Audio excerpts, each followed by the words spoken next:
Let me just take 2 seconds bago po natin basahin ang balitang to para makahinga naman ako ng konti.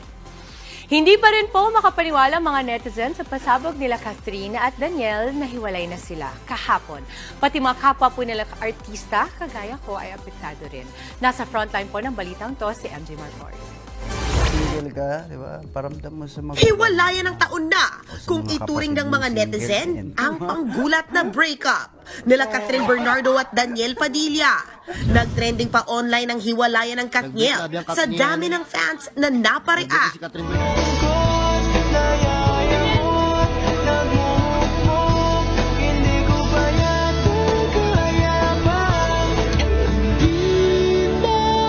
Kahit ang mga hindi fans, apektado. Pero hindi lang sila ang nasasaktan sa hiwalayan ng Katniel.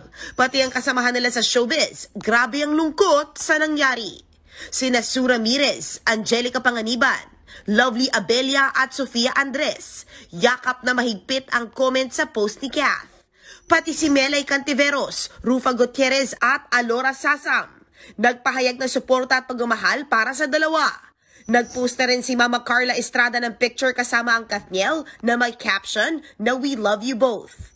Para naman kay Bella Padilla, ang pinakamasakit daw ay ang ma-realize na ang isang tao ay dadaan lang at hindi